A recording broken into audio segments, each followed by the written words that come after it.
In this series of screencasts, I will show you how to start and use MySQL on the command line in Windows, and we'll go through a number of the commonest MySQL commands for the creation and deletion of databases, tables and records, and for displaying records according to various criteria.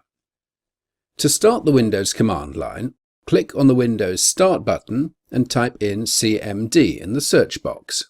Click on cmd.exe. On a Mac or Linux, the equivalent of the Windows command line is the terminal.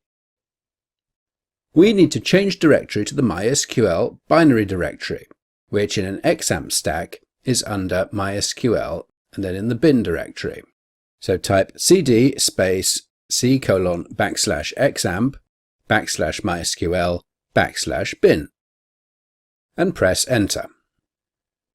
To start MySQL, type MySQL to call mysql.exe. We don't need to put in the .exe extension. Then we need to specify the username we're using to connect. I'm going to connect using the username root. So I put -u for username, space, then the username, root. Next, I'll specify the host name. This is done with -h, followed by a space and then the host name. I'm connecting on localhost, so I put localhost here. If you've set a password for the root user, you need to put that next using -p, then the password itself with no space between -p and the password. On my system, the password for the root user is the word simple. Press enter, and you should get the MySQL prompt. I've upgraded to MariaDB, so the prompt is now actually MariaDB, but in operation the two are identical.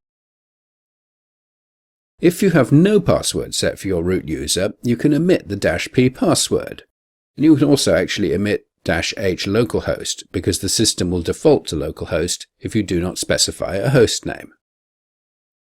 Now we're connected to MySQL, and we can check that this is so with our first MySQL command. Type show databases and end the command with a semicolon.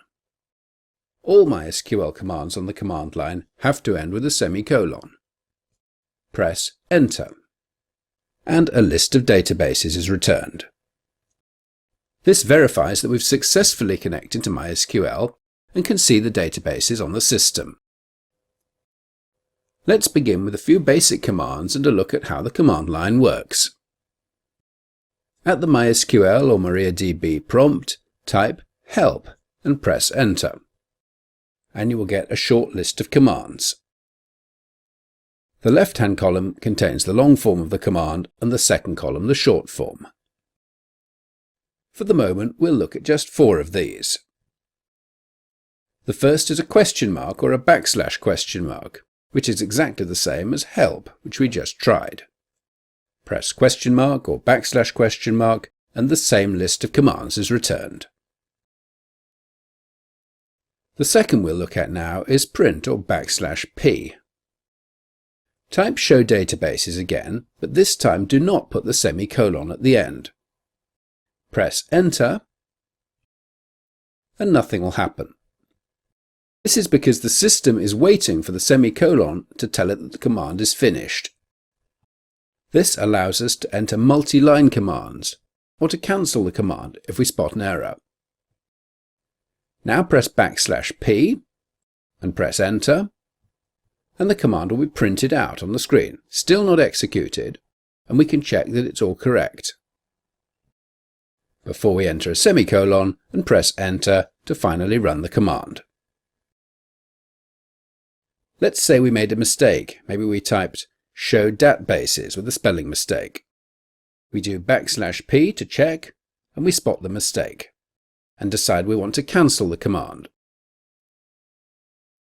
We can do this with \c for clear, and press enter, and we're back at a fresh MySQL prompt. So we've learnt how to connect to MySQL, view our databases, get a list of MySQL commands, print our commands to screen before executing them, and how to clear them if we decide not to run them. Finally, for this screencast, when we want to leave the MySQL prompt, we do so by typing exit or quit or \Q. They're all equivalent.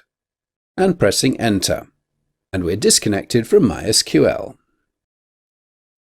That's enough for this lesson. In the next lesson, we'll learn how to create a new database, create a new table in it, and we'll have a look at various common data types.